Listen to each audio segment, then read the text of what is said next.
Okay, so here's I call this a more polymorph. I don't know if it's more or less, but it's something more akin to what I was talking about, and also incorporates the principle of laziness. So Okay, this is a so good, polymorphic is good. polymorphic is good, Okay. yeah, because before this concept of polymorphism, if you want to do this in a procedural language, you have this type of thing where, again, you have multiple types of things and you want to do something to them. Basically, the switch statement or its moral equivalent is pretty much the only way to do that. And its moral equivalent might be a string of if else, but that's the moral equivalent. And the downside of that is that if I have to add something new, then I have to go and I have to edit that switch statement. Whereas with polymorphism, when I add new stuff, I don't have to change anything else. So in other words, this tune method that I'm going to write is going to work with any subclass, even ones that I haven't defined here. So I can add new ones, and it will it will inherit the functionality without any modifications. Okay, so let's look at what that looks like.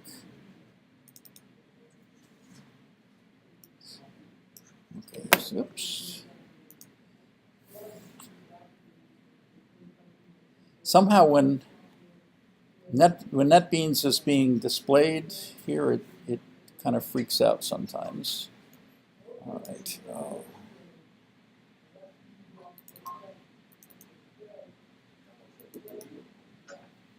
Okay, so all right, I'm going to put this.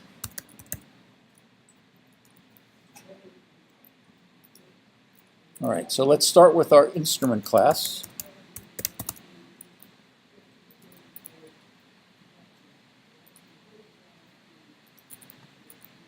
And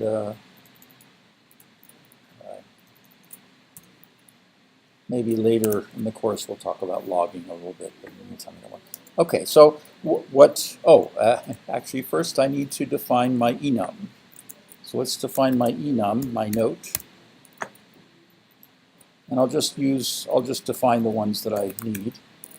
And that the main one is A440. And what was the other? B flat. And low F, just if we have a French horn. And so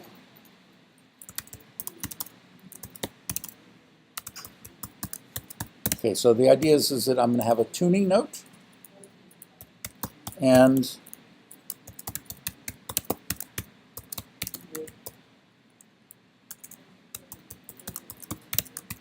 I'm going to have to tell you what that is.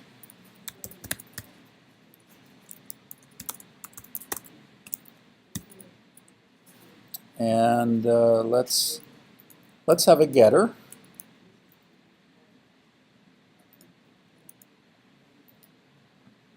And let's put it after the constructor.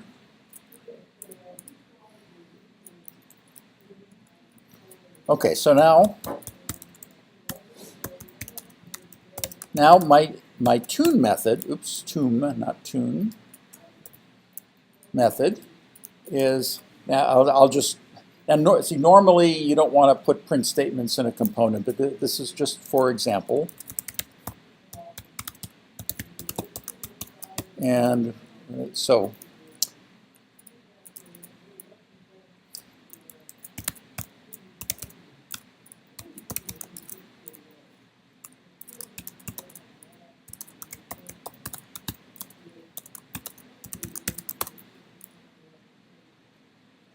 all right, so what did I do here? What I'm saying, in Java, one of the nice things is that every object knows what class it belongs to.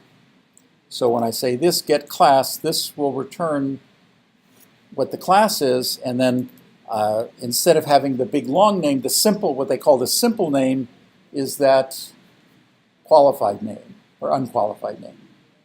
So this is saying whatever I am, I'm gonna tune to whatever my tuning note is. Now, all right, let's create a subclass called strings. And we're going to extend instrument.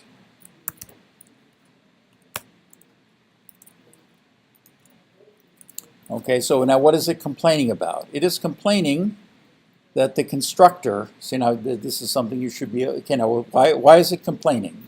Take me through what its complaint is.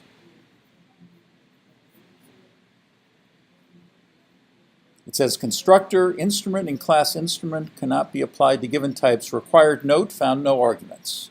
Reason, actual and formal argument lists differ in length. Okay, so what is it complaining about?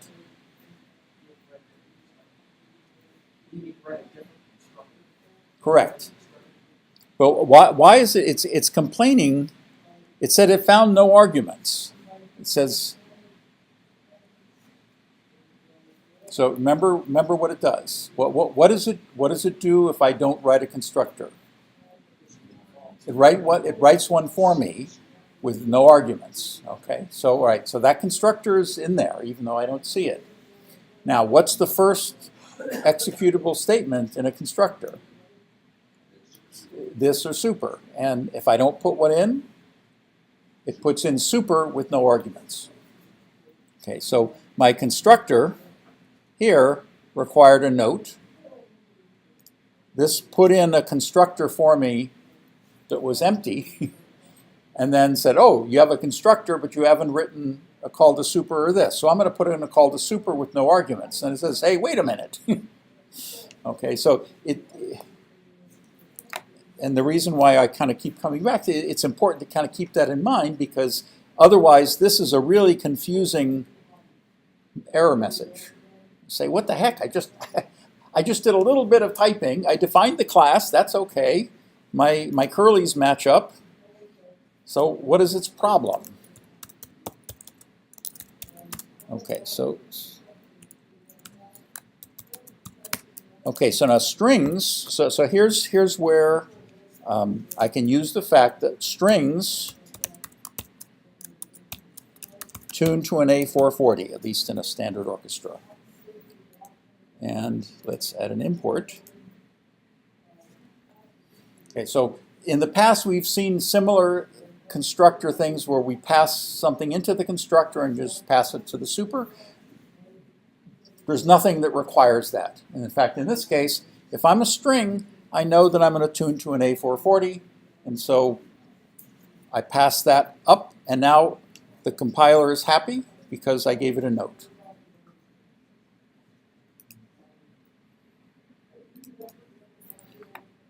And let's create another one.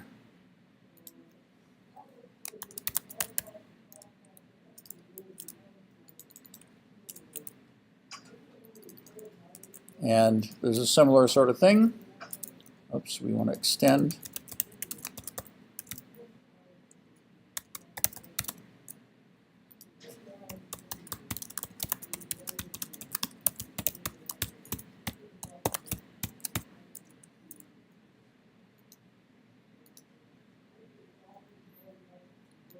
And what was the other?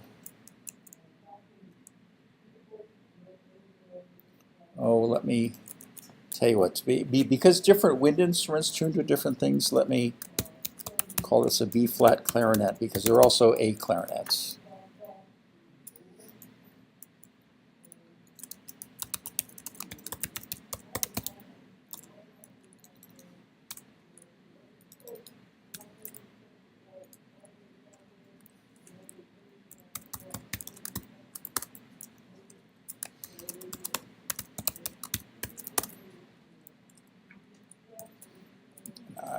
I actually, and you can do it either way. So if you notice with enums, just to kind of tie back to something I was talking about before, an enum, see in an enum, see these guys? Everything that you define in an enum is logically the same as a public static final variable. Syntactically, you use the same thing. Conventionally, these public static final guys are all uppercase with underscores. Again, there's nothing requiring that, but that's the convention. As opposed to instance variables that are lowercase camel case, starting with lowercase. Just a convention, but it's all very helpful. All right. So here, again, I've defined all these, but each of these, because each of those classes is an instrument, it has access to the methods, and each of those has a tuning node, even though they can't directly access it. They can access it through the getter, but they can't actually impact that. All right, so let's see how we can kind of, here's sort of the payoff. So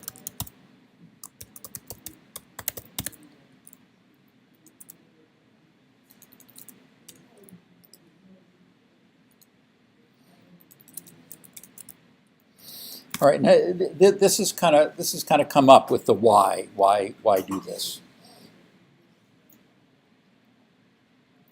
Let's say now I have a bunch of these and I want everybody to tune.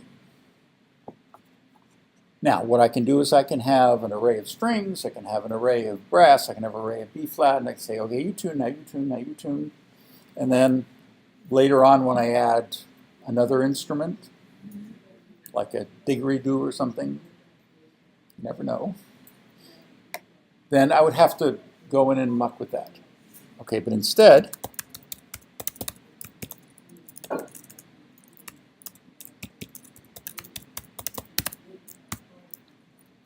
I'm going to declare an array of instruments. And how many do I have? 1, 2, 3. Okay, so let's...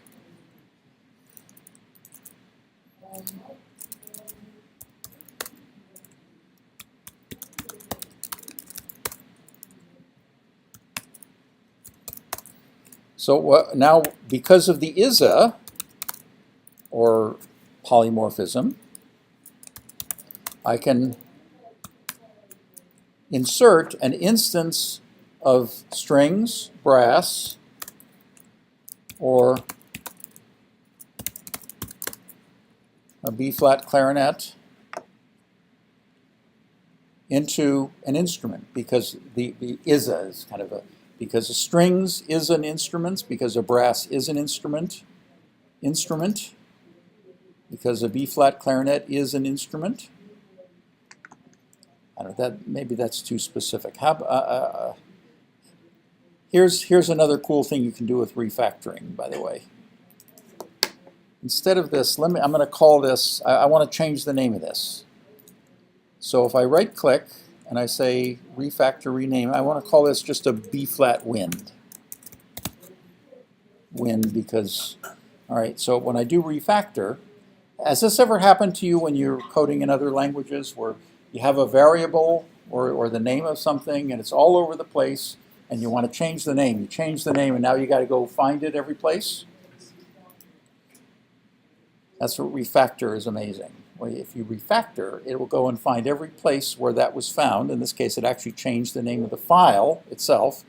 And back over here, it changed the name here.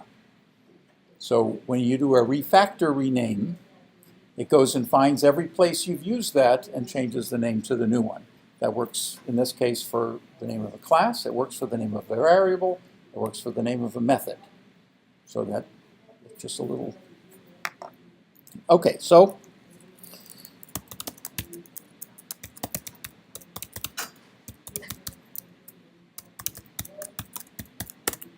All right, so now I just want to say, oops, every instrument I want you to tune.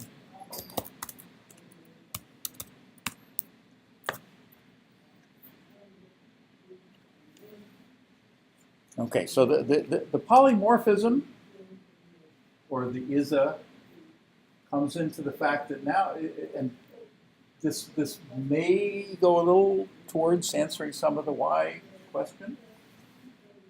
So if I add a new type of instrument somewhere, then the only thing I would have to add it to this array. I would have to, when you do something new, you're going to have to do something new. The question is what? I wouldn't have to edit the method. When I run this, oops. Okay, so we see that none of these guys defined that, but we see that the strings, it would tune to the right one, the brass and the B flat wind, all tuned to their respective notes. And it was all running on this one method here.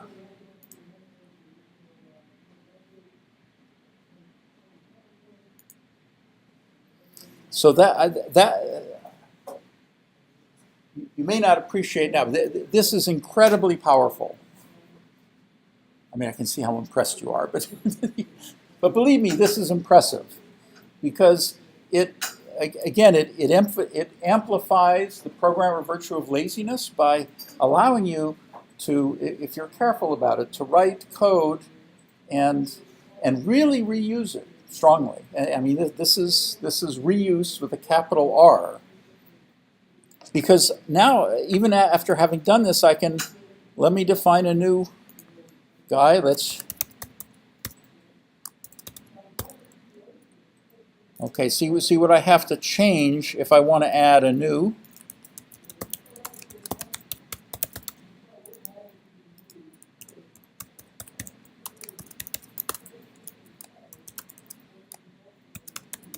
Okay, so I mean, I have to, I think, again, just the, okay, so here having done these three, right, now I'm going to have to change something here. There's just no way around that. And actually, when we start talking about collections, you'll see that, yeah, and actually, coming from JavaScript or even Python, you say, well, Java arrays are kind of stupid because in JavaScript, if I have an array and I want to put something else in, I just sort of stuff it in.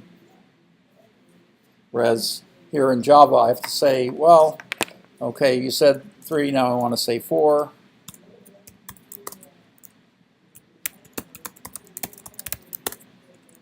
Okay, so now I have one of these. The antidote to that is something we'll talk about later called collections. Java has a very rich set of data types that allow you to do all kinds of nice things. But again, see what I did here. What I did was I said, well, okay, I implemented 3 of these guys, and then I realized later, oh, I need another one. Now, how much extra work do I have to do beyond that new one? Like if I want to create a new class, at the very least, I've got to create that class. I've got to implement whatever I have to in that. The question is, how much more do I have to do? If there's a place where I'm using them, like here, then yeah, I gotta change that. But I don't have to change anything else. And if this were a switch statement, then I would have to go and edit that switch statement. Now the reason that that's valuable is because once you get a class exactly the way you want it, there's only one thing that an edit can do. I mean, an edit is only going to make it worse. Just like surgery, there's no such thing as a trivial edit. So again, I run this, and all of a sudden, I have a new thing. And how much work did I have to do? Well, I had to write the new class. You're always going to have to do that. And if I want to put it in somewhere, I have to put it in. But I wrote the class, and then I basically just bumped up the size of my array and added the new one. I didn't even have to change this. And see the polymorphism here, because tune is available to every instrument, when the compiler will let that by, because it says, if you're an instrument, do you have the tune method? Let's see. Yes, I do. No problem. Now the virtual machine, when it's running, it says, all right, first instrument 0, you have a tune method. So let's go and call you. Strings, oh, you don't have a tune method, but you extend instrument. Instrument, you have a tune method, we'll just invoke it. And what does it do? It uses the tuning note that you had given it.